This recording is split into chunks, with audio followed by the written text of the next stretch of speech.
Medina और मस्जिद कुबाते नबीजी এক সাহাবীকে ইমাম নিয়োগ দিয়ে পাঠিয়েছেন। এই সাহাবী যখনই নামাজে দাঁড়ায় তো প্রতি রাকাত নামাজে সূরা ফাতিহার পরে এই সূরা ইখলাস তিলাওয়াত করে। মুসল্লি কয়েকজন সাহাবী এসে নবীজিকে বিচার দিলেন, হুজুর এই সাহাবায়ে কেরামদের একজনকে নবীজি কি করলেন, সূরা মসজিদে কুবাতে ইমাম নিয়োগ দিয়ে পাঠালেন। ইমাম সাহেব প্রতি রাকাতে কি পড়ে, সূরা ইখলাস পড়ে। মনে রাখবেন কথাটা। মুসল্লিদের কয়েকজন এসে নবীকে বিচার দিলেন, হুজুর আপনি যাকে ইমাম নিয়োগ দিয়ে পাঠিয়েছেন সে প্রতি রাকাতে সূরা ইখলাস পড়ে। নবীজি ইমামকে ডাকলেন, জিজ্ঞাসা করলেন তুমি প্রতি রাকাতে সূরা ইখলাস পড়ো কেন? ইমাম সাহেব বললেন, হুজুর আমার কাছে এটা এত মজার সূরা মনে হয়, আমার মন চায় প্রতি রাকাতেই সূরা ইখলাস পড়ি। তো যেহেতু আপনি বলেছেন লা সালাতা ইল্লা বিফাতিহাতিল কিতাব, সূরা ফাতিহা ছাড়া নামাজ হয় না, এইজন্য আগে আমি সূরা ফাতিহা পড়ি, এরপরে সূরা ইখলাস পড়ি। এত প্রিয় সূরা ছিল। এত প্রিয় হওয়ার কারণ হলো এই সূরাটাতে মাত্র 4টা আয়াত। বলেন আয়াত সংখ্যা কত? 4টা।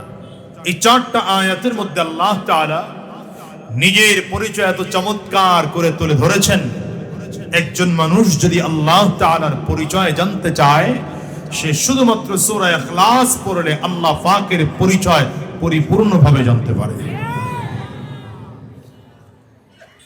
এই সূরাটা নাযিল হওয়ার একটা প্রেক্ষাপট আছে, যেটাকে মুফাসসিরিনদের ভাষায় শানে নুজুল বলে। কি বলে? বাংলাতে আমরা বলতে পারি প্রেক্ষাপট। প্রেক্ষাপট যদি হাদিসে হয় সেটাকে বলে শানে বুরুদ, আর যদি প্রেক্ষাপট কোরআনের কোন আয়াতের বেলা হয় তাহলে সেটাকে বলে শানে নুজুল। শানে নুজুল হচ্ছে মক্কার কাফির মুশরিকদেরকে রাসূলুল্লাহ সাল্লাল্লাহু আলাইহি ওয়াসাল্লাম যখন দাওয়াত দিচ্ছেন, তাআলু ইলা কালিমাতিন সাওয়াইন বাইনানা ওয়া বাইনাকুম আল্লা না'বুদা ইল্লাল্লাহ। গোটা মক্কাবাসীকে নবীজি দাওয়াত দিচ্ছেন, তোমরা এমন এক কথার দিকে আসো যেই কথায় তোমার আমার মধ্যে সব ভেদাভেদ ছড়ে যাবে, তুমি আর আমি সমান হয়ে যাব, ধনী আর গরিবের ভেদাভেদ থাকবে না, সুন্দর আর কালোর ভেদাভেদ থাকবে না, রাজা প্রজার ভেদাভেদ থাকবে না, মালিক কর্মচারীর ভেদাভেদ থাকবে না, গোটা সমাজের মধ্যে বৈষম্য থাকবে না। সে কথা হচ্ছে এক আল্লাহ ব্যতীত আর কারো গোলামি করব না। এই দেখেন আজকে স্বাধীনতার 53 বছর পরে আমাদের দেশে স্কুল কলেজ ইউনিভার্সিটির ছোট ছোট কোমলমতি সন্তানরা রাস্তায় নেমে বৈষম্য বিরোধী আন্দোলন করতে বাধ্য হলো। এর মূল কারণ হচ্ছে এই 53 বছরে যারা আমাদের দেশকে শাসন করেছে এরা কেউ ইসলাম দিয়ে, কোরআন দিয়ে, এক আল্লাহর বিধান দিয়ে দেশকে শাসন করে নাই। এই জন্য এই দেশ থেকে বৈষম্য দূর হয় নাই। আমি আমার ছাত্র ভাইদেরকে আগে বলেছি, আজকে বলবো, এখন সুযোগ হয়েছে দেশে ইসলাম কায়েম করা। আস্তে বলবেন না, জোরে বলবেন। এখন সুযোগ হয়েছে দেশে কোরআনের বিধান কায়েম করা। এখন সুযোগ হয়েছে নবীর আদর্শ এদেশে বাস্তবায়ন করার। এখন সময় এসেছে দেশের সংবিধানের জায়গায় কোরআনকে বসানো। যদি এখন এই সুযোগটাকে কাজে লাগানো না যায় তাহলে আগামীতে আবারও বৈষম্য বিরোধী আন্দোলন করতে হবে। এদেশ থেকে বৈষম্য কোনোদিন যাবে না। ঠিক না? ঠিক বলেন। রাসূলুল্লাহ সাল্লাল্লাহু আলাইহি ওয়াসাল্লাম যখন দাওয়াত দিলেন যে এক আল্লাহকে মেনে নাও, গোটা সমাজ থেকে বৈষম্য দূর হয়ে যাবে, কাফির মুশরিকরা নবীজিকে এসে প্রশ্ন করে, মুহাম্মদ আমরাও তো আল্লাহ মানি, তুমিও আল্লাহর কথা বলতেছো, তোমার আল্লাহর বাড়ি কোথায়, তোমার আল্লাহর বাবাকে, তোমার আল্লাহর মাকে, তোমার আল্লাহর সন্তান কয়জন? চিৎকার করে জোরে বলেন নাউযুবিল্লাহ। এরাই প্রশ্ন করলো কেন আমার নবীকে? প্রশ্ন করার কারণ হচ্ছে এরা যাদের পূজা করে এরা হয়তো কারো সন্তান অথবা কারো বাবা। কথা বলে না? এই জন্য এরা মনে করলো যে আমার নবী যার দাওয়াত দিচ্ছে হয়তো আমার নবীর আল্লাহরও কোনো বাবা আছে, মা আছে, সন্তান আছে। আপনারা বলেন আল্লাহ পাকের কোনো সন্তান আছে? আল্লাহ পাকের বাবা আছে? আল্লাহর কোনো ভাই আছে? কাফির মুশরিকদের এই প্রশ্নে আরেকটা কথা বের হয়,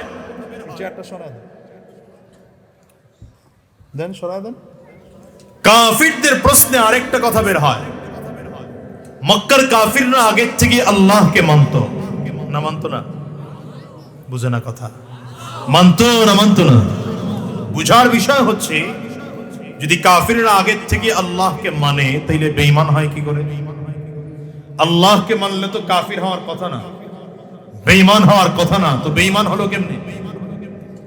এর উত্তর হচ্ছে, যেইভাবে আল্লাহকে মানলে ঈমানদার হওয়া যায়, কাফিররা সেভাবে আল্লাহকে মানত। যেমন দেখেন, ইহুদিরা আল্লাহকে মানে। কেমন করে মানে?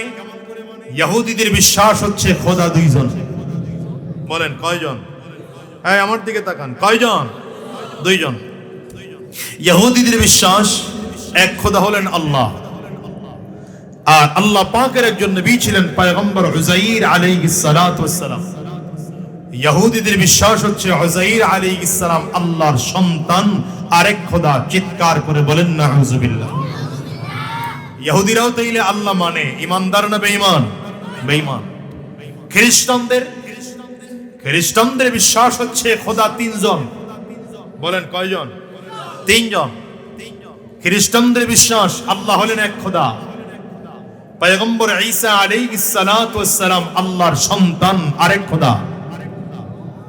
ঈসা আলাইহিস সালামের মা মারইয়াম আলাইহাস সালাম আল্লাহ পাকের স্ত্রী, আরেক খোদা। চিৎকার করে আরো জোরে নাউযুবিল্লাহ।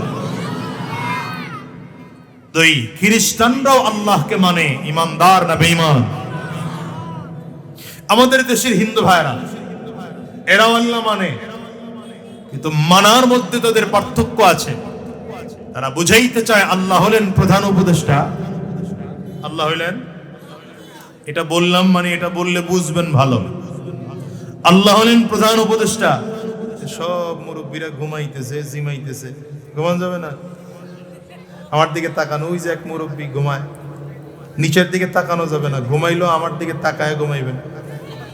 আমি কারো দিকে তাকাইলে যেন এলোমেলো না দেখি, তাইলে কিন্তু কথা বলতে পারবো না। আমাদের দেশের হিন্দু ভাইদের বিশ্বাস আল্লাহ হলেন প্রধান উপদেষ্টা, মানে প্রধান।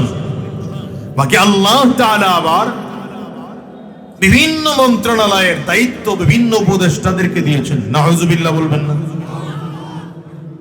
এখন এদের বিশ্বাস হচ্ছে এক এক মূর্তির পূজা করলে সেই সেই মন্ত্রণালয়ে ঠিক থাকে। এই জন্য তাদের বিশ্বাস হচ্ছে মন্ত্রণালয় ভাগ করতে করতে করতে করতে এরা 360 মূর্তি বানিয়েছে। কয়টা? আবার আমাদের এই উপমহাদেশের অর্থাৎ ভারত, পাকিস্তান, বাংলাদেশের হিন্দু ভাইদের বিশ্বাস এরা 360 করলে হয় না, দেখে যে অনেক চ্যাপ্টার হয়ে যায়। এরা মন্ত্রণালয় ভাগ করে করে ভাগ করেছে 33 কোটি দেবতা। কত হিসাব করে দেখছেন? কত কোটি দেবতা? এদের হিসাব হচ্ছে কোন রবের পূজা করলে, কোন খোদার, কোন মূর্তির পূজা করলে সূর্য আলো দেয়, কোন মূর্তির পূজা করলে চাঁদ কিরণ ছড়ায়, কোন মূর্তির পূজা করলে বৃষ্টি হয়, কোন মূর্তির পূজা করলে রোদ আসে, কোন মূর্তির পূজা করলে ব্যবসা ভালো হয়, কোন মূর্তির পূজা করলে স্বামী স্ত্রীর মধ্যে মিল মোহাব্বত তৈরি হয়, কোন মূর্তির পূজা করলে সন্তান হয়, কোন মূর্তির পূজা করলে অবিবাহিত ছেলে মেয়েদের বিয়ের ব্যবস্থা হয়, কোন মূর্তির পূজা করলে ফসলাদি ভালো হয়। এই জন্য আমাদের দেশে বিগত দিনে কেউ একজন বলেছিলেন, এবার মা গজে চড়ে এসেছে, এই জন্য ফসলাদি খুব ভালো হয়েছে। বলছিল না? বলে নাই? তো নাউজুবিল্লাহর পাওয়ার এমন কেন? জোরে বলেন। আচ্ছা বলেন আপনারা, কোন মানুষের বিশ্বাস যদি এটা হয় যে মা গজে চড়ে এসেছে এই জন্য ফসলাদি ভালো হয়েছে, সে ঈমানদার থাকে না বেঈমান হয়ে যায়? আসতে বলে এরা, জোরে বলেন। বেঈমান হয়ে যায়। বাংলাদেশের মুসলমান এই জন্য সিদ্ধান্ত নিয়েছে বেঈমান আমার দেশের কোনদিন সরকার প্রধান হতে পারে না। যেহেতু তুমি বেঈমান, তো চাও পালাতে হলে বেঈমানের দেশে গিয়ে পালাও। রাগ করলেন? রাগ হইতেছে কার কার? হাত তোলেন। আচ্ছা, আল্লাহ কবুল করো, আমিন কর। হয় না আওয়াজ, এই 4-5 জন খালি আমিন কয়, চিল্লায়, আর এইদিকে যারা বসছে এরা ঘরেরাই খাইছে আওয়াজ। আমি এত ধমকাইতেছি, এখন মুখই নাই আল্লাহ দিলে। ভাইরার কিছু পেতে হলে কিছু দিতে হয়। আমার থেকে ওয়াজ পাইতে হলে আপনাদের আওয়াজ জিমায় জিমায় থাকেন, তো আমি কি বুঝবো বলেন? আমার কাছে কি মনে হয় ভাইরা, আমার এমনি উঠেছেন, আমার হলো এখন ওয়াজ উঠতেছে না, উপরে নিচের দিকে যাইতেছে। কথা বলার তো একটা স্পিডের দরকার হয়। খুব লম্বা সময় করা যাবে না। আগামীকাল জুমার দিন চলে যেতে হবে ঢাকায়।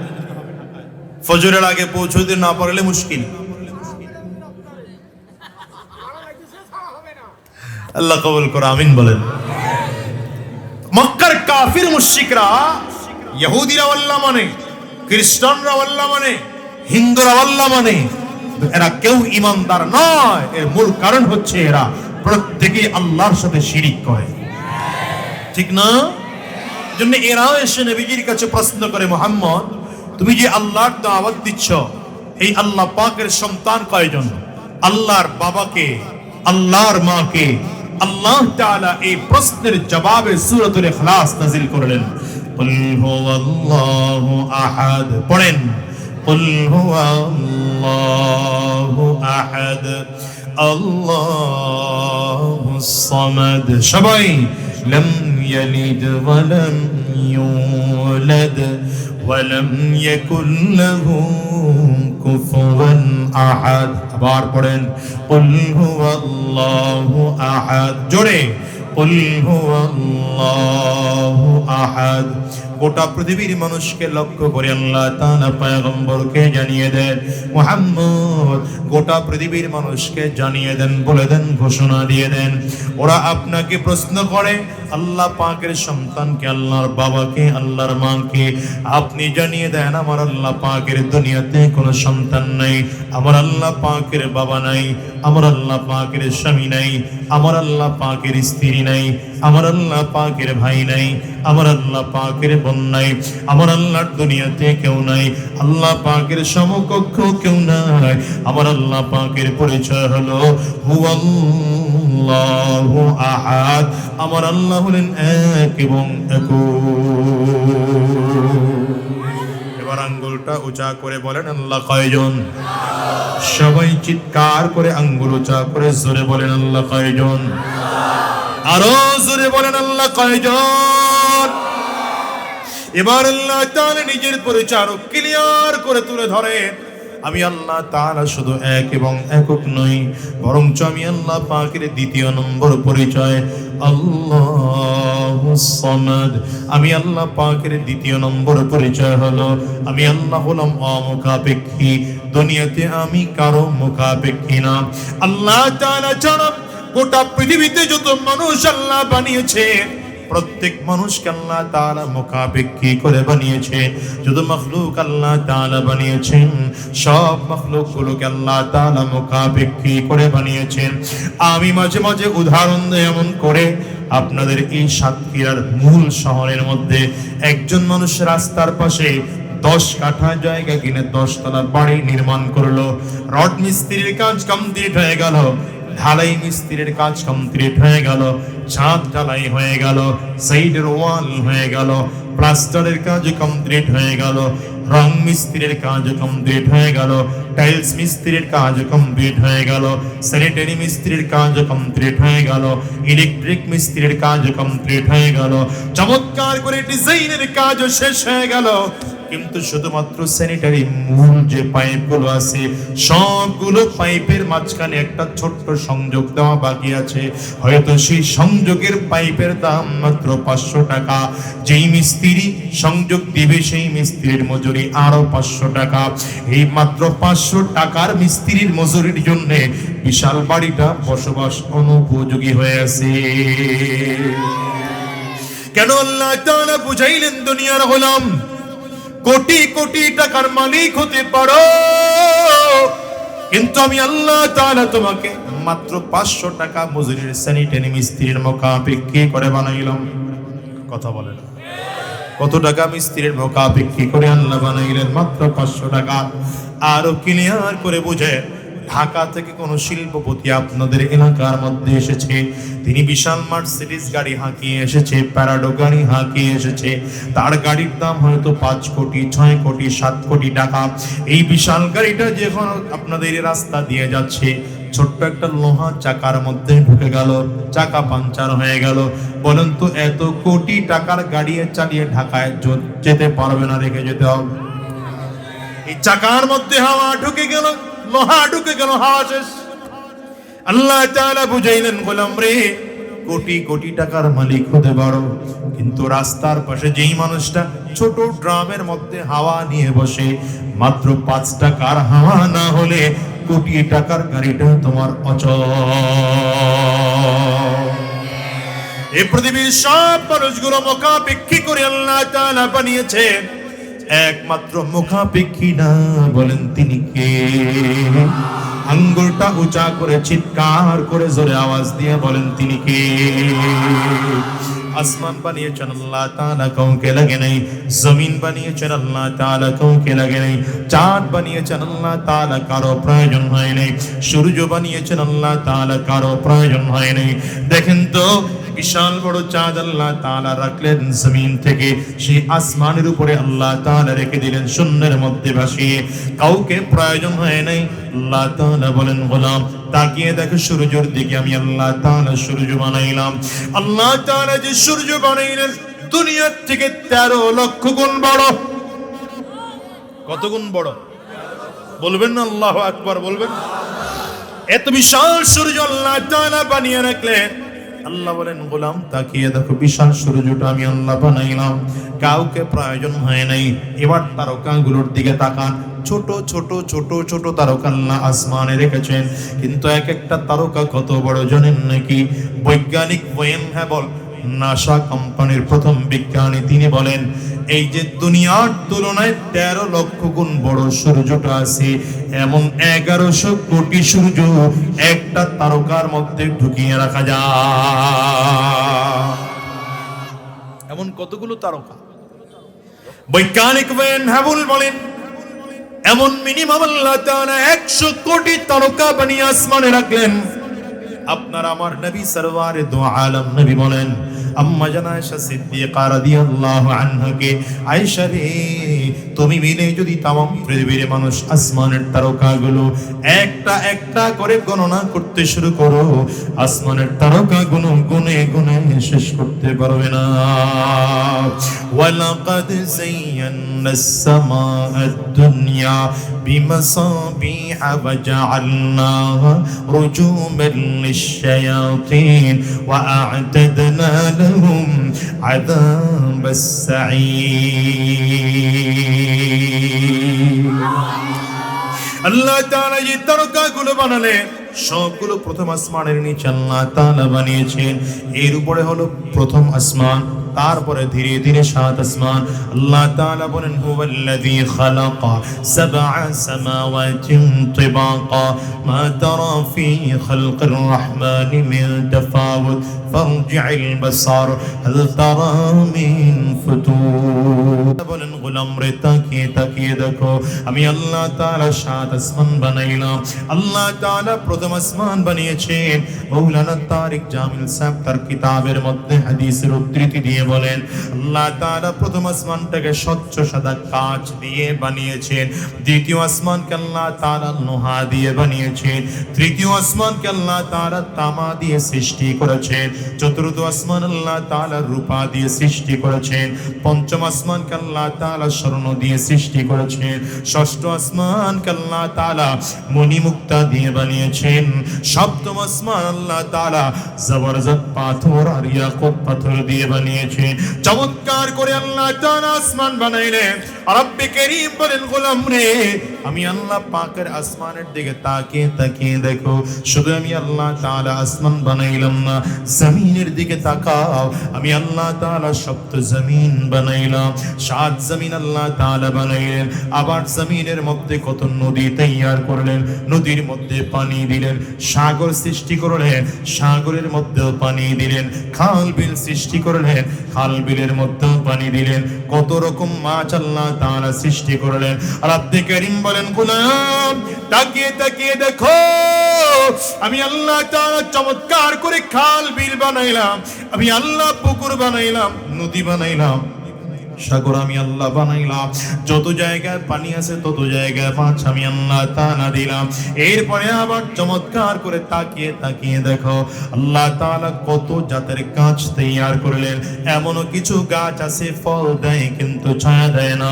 আবার এমন গাছ আছে ছায়া দেয় কিন্তু ফল দেয় না এমনও গাছ আছে ছায়াও দেয় না ফলও দেয় না আবার এমন গাছ আছে ছায়া দেয় ফলও দেয় আল্লাহ তাআলা এমন গাছ সৃষ্টি করলেন গাছটাকেও খাওয়া যায় ফলটাকেও খাওয়া যায় ওই যে কুমড়া গাছটাকেও খাওয়া যায় লাউ গাছটাকেও খাওয়া যায় ফলটাকেও খাওয়া যায় এমন গাছ আল্লাহ সৃষ্টি করলেন গাছটাকেও খাওয়া যায় না ফলটাকেও খাওয়া যায় না মাকাল ফলটাও খাওয়া যায় না গাছটাকেও খাওয়া যায় না রব্বে কারীম বলেন গোলাম তোমার জন্য আমি আল্লাহ তাআলা কত চমৎকার করে প্রাণী বানাইলাম এমন কিছু প্রাণী আল্লাহ বানাইলেন বান্দাকে ডিম দেয় এমন কিছু প্রাণী বানাইলেন বান্দাকে দুধ দেয় এমন কিছু প্রাণী আল্লাহ বানাইলেন বান্দার জন্য খাওয়া হালাল এমন কিছু প্রাণী আল্লাহ বানাইলেন বান্দার জন্য খাওয়া হারাম এত চমৎকার করে আল্লাহ তাআলা বানাইয়া এরপরে রব্বে কারীম বলেন গোলাম রে আমি আল্লাহ বানাইলাম মানুষ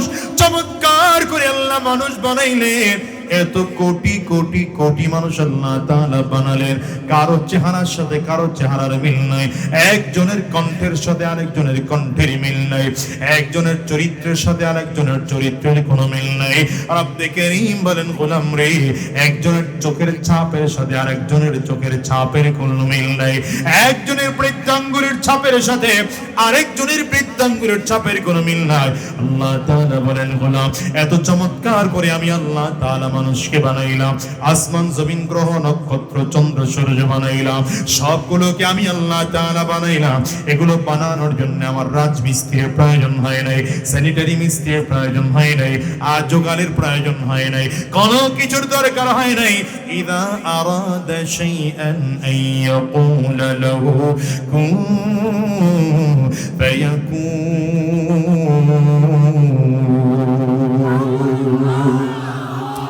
আমি আল্লাহ তাআলা গুলো বানানোর জন্য শুধু চেষ্টা করেছি চিন্তা করেছি আমি আল্লাহ তাআলা চিন্তা করে শুধু কোন শব্দ বলেছি সাথে সাথে এগুলো হয়ে যায় ও মুসলমান আল্লাহ তাআলা আসমান জমিন বানানোর জন্য কাউকে প্রয়োজন হয় নাই বানিয়েছেন একমাত্র কে চিল্লায় বলো আঙ্গুলটা উঁচা করে চিৎকার করে বলো কে বানিয়েছে এই রবের জন্য আওয়াজ করে কি একবার সুবহানাল্লাহ বলা যায় না আরো জোরে কি বলা যায় না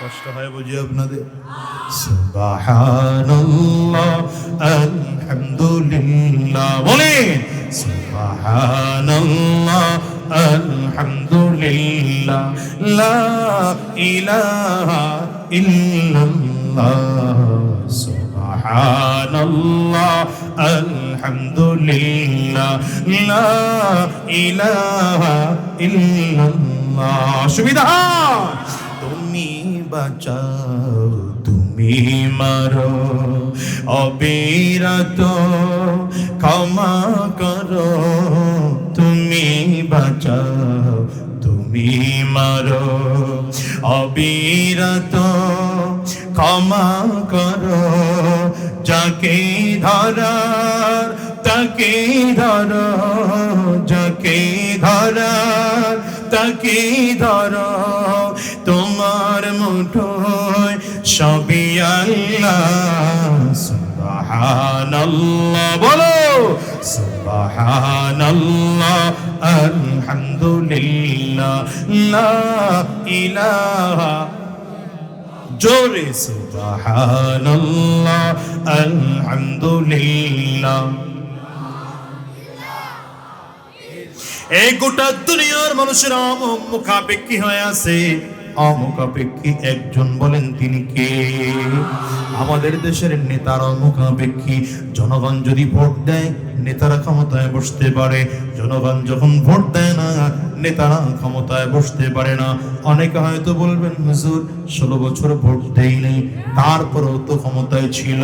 আমি বলবো বাজান না না, যদিও তুমি ভোট দাও নাই, নেতারা এমন কিছু পার্সোনাল লোক ছিল 100 জনের ভোট একাই পিটায় দিছে। আপনাদের এলাকায় মনে হয় নাই? চাচি ভোট কেন্দ্রের বারান্দায় বারান্দায় ঘুরে যুবক দ্বারা বলে চাচি ভোট কেন্দ্রে গিয়ে লাভ নাই। কেন বাবা? বলে আপনার ভোট দেওয়া হয়ে গেছে, আপনারটাও দেওয়া শেষ, চাচাও ভোট দেওয়া শেষ। চাচি ভোট কেন্দ্রের, আরে ভাই এখন চা ঢালেন কেন, রাখেন না মিয়া। চাচি ভোট কেন্দ্রের বারান্দায় দাঁড়ায় দাঁড়ায় কান্না করে, বাবা তোর চাচা যে কবর থেকে জীবিত হইয়া উঠাইসা তাজা ভোট দিয়ে আবার কবরে গেল গা, আমার একটু জানাইলে না, জানাইলে তো অন্তত স্বামীটার সাথে দেখা হইতো। 5 বছর আগে স্বামীটা জমিন থেকে বিদায় হয়ে গেল, কথা কয় না। এমন ভোট মনে হয় বাংলাদেশে হয় নাই। এই জন্যই তো বলি ফেরাউন নিজেকে দাবি করেছিল আনা রাব্বুকুমুল আ'লা, আমি সব থেকে বড় খোদা। জনগণ যখন বিরুদ্ধে চলে গিয়েছে ফেরাউন টিকতে পারে নাই। এই ছেলে, এই সিট ডাউন। যেখানে ছিল ওখানে ওখানে তাড়াতাড়ি দ্রুত, তুমি এখানে না আসলে আমি বয়ান শুরু করবো না।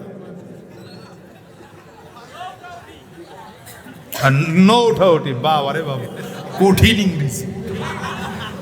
হ্যাঁ, নো উঠাউঠি, চুপচাপ করে সিট ডাউন। আল্লাহ, সাবধান, উঠে যাবে না, ঠিক আছে? খুব জমে বসে আছেন আলহামদুলিল্লাহ, এটা পরিবেশ ভালো। এই পরিবেশ থাকলে কথা বলা যাবে। আমরা ঢাকার মানুষ, ঢাকায় কথা বলি তো, যদিও বরিশালের, কিন্তু ঢাকায় বেশি থাকার কারণে ঢাকার মানুষের কণ্ঠের পাওয়ার ভিন্ন। আপনাদের এলাকার মানুষের কণ্ঠের পাওয়ার একটু কম বুঝতেছি, এরপরেও জমে বসে থাকলে কথা বলা যাবে ইনশাআল্লাহ। মোবাইল ধরা যাবে না তো, মেসেজ দিয়ে দাও, যাকে যা বলার দ্রুত মেসেজ দিয়ে দাও। আমি ওয়াজে আসি, মোনাজাতের আগে উঠতে পারবো না, বলে দাও। তোমার থেকে আমারও জরুরি বেটা, এত মোবাইল টিপে না জীবনে, মোবাইল টিপে জীবনটারে শেষ করে ফেলেছে। রাগ করতেছেন? করলে করেন গা, আমার কি, আমি খালি মেইন রোডে উঠতে পারলেই হয়েছে। আল্লাহ, আর 30 মিনিট আছেন তো ইনশাআল্লাহ। ফিরআউন দাবি করেছে আনা রাব্বুকুমুল আ'লা, আমি সব থেকে বড় খোদা, এটা ফিরআউনের দাবি। ফিরআউন যখন দাবি করেছে আনা রাব্বুকুমুল আ'লা, আল্লাহ তাআলা ডাক দিলেন জিবরাইল, ফেরেশতা যার দায়িত্বে আছে ওই নীল দরিয়ার পানির দায়িত্বে যে ফেরেশতা আছে, চাবিটা ঘোরায় রাখতে বলো। আল্লাহ তাআলা বলার সাথে সাথে নীল দরিয়ার চাবিটা ফেরেশতা ঘুরিয়ে রাখলেন। চাবিটা ঘুরিয়ে রাখতে দেরি হয় 2-4-5 দিনের মধ্যেই দেখা যায় দুর্ভিক্ষ শুরু হয়ে গেল। অল্প দিনের মধ্যে এলাকায় পানি শূন্য হয়ে গেল। ফিরআউনের লোকজনগুলো এসে ডাক দেয়, আমরা আপনারে খোদা বলে মানি, কিন্তু নীল দরিয়ায় পানি নাই। আগামীকালকের মধ্যে যদি পানির ব্যবস্থা না হয় অবস্থা খারাপ হয়ে যাবে। নীল দরিয়ার পানি নেই। ফিরআউন চমৎকার করে উত্তর দিয়ে দাও, আজকে চলে যাও, আগামীকালকের মধ্যে পানির ব্যবস্থা হবে।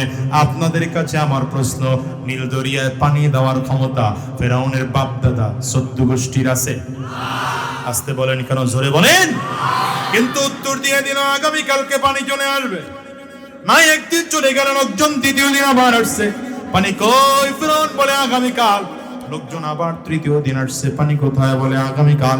একদিন করে করে 3 দিন যখন ঘোরালো, হঠাৎ করে একজন দাঁড়িয়ে বলে, খোদা আগামীকালকের মধ্যে যদি পানির ব্যবস্থা না হয় খোদাগিরির 12টা বাজাবো। ভয়ে থরথর করে কাঁপতেছে।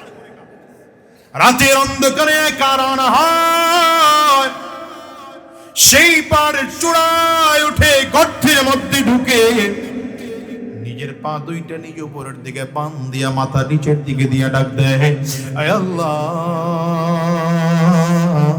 আমি জানি আসল খোদা আমি না, আসল খোদা তুমি।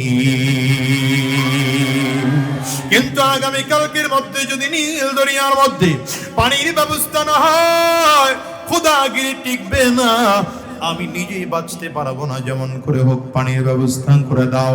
কিতাবে লেগে ফেরাউন আল্লাহ পাকের কাছে চাওয়ার সাহস করলো। কেমনে করেছে? ওই যে ইবলিসের কাছ থেকে শিখেছে। ইবলিসকে আল্লাহ যখন দরবার থেকে বের করে দিচ্ছিলেন, তখন ইবলিস দাঁড়িয়ে বলে, আল্লাহ, আমাকে কিছু কিছু জিনিস তোমার কাছে চাওয়ার আছে, এই জিনিসগুলো দিয়ে তারপরে আমাকে বিদায় দাও। ফেরাউন চিন্তা করে, আমি যদিও কাফির, কিন্তু আল্লাহ পাকের কাছে চাওয়া ছাড়া উপায় নাই। লম্বা সময় দোয়া করেছে, সারা রাত ঝুলে ঝুলে ঝুলে দোয়া করেছে। সকালবেলা যখন আস্তে করে ওই গর্তের ভেতর থেকে বের হয়, হঠাৎ করে মুখের সামনে দাঁড়িয়ে তাকিয়ে দেখে একজন যুবক দাঁড়ানো আছে।